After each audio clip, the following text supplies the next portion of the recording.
I know that I shall meet my fate somewhere among the clouds above.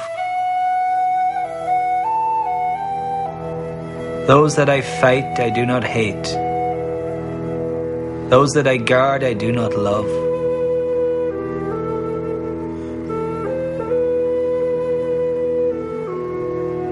My country is Kiltartan Cross, my countrymen Kiltartan's poor.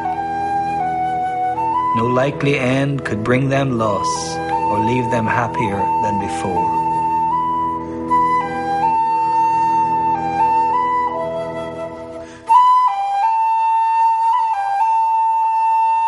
Nor law nor duty bade me fight, nor public men nor cheering crowds.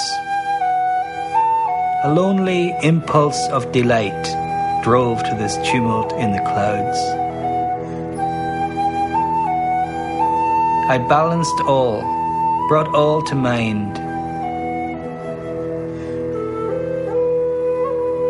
The years to come seemed waste of breath, a waste of breath the years behind. In balance with this life, this death.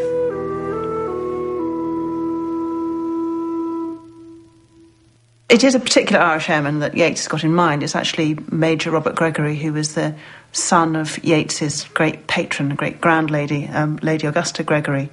Major Robert Gregory was shot down flying alone, it was believed, by enemy fire. Later it emerged he'd been shot down by friendly fire by the Italians, who were allies in the First War.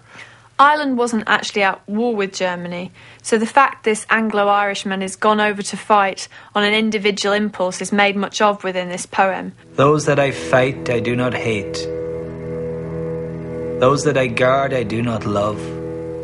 The speaker of the poem is interested in neither Ireland nor England as a country, but the country of Kiltartan Cross.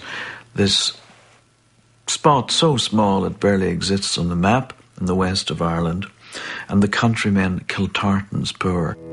My country is Kiltartan Cross, my countrymen Kiltartan's poor.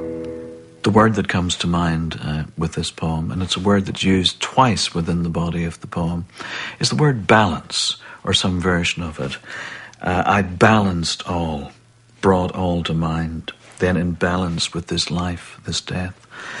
And it's a poem that operates, I think, almost entirely on some notion of balance.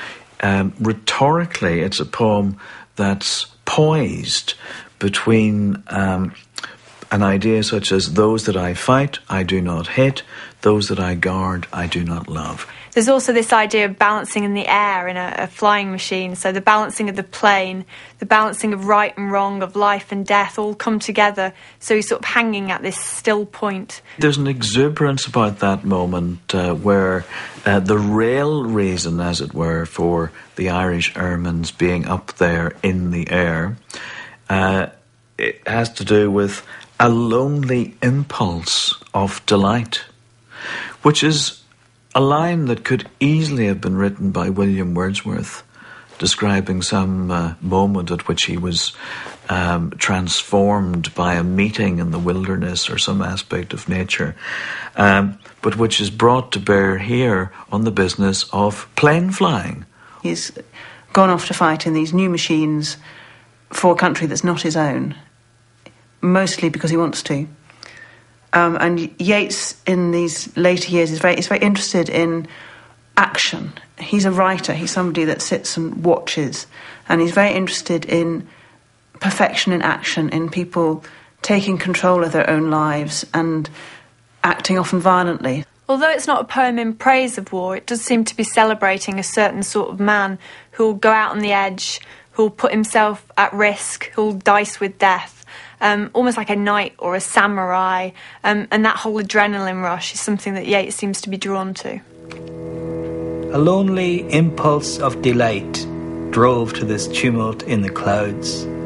I balanced all, brought all to mind. The years to come seemed waste of breath, a waste of breath the years behind, in balance with this life, this death.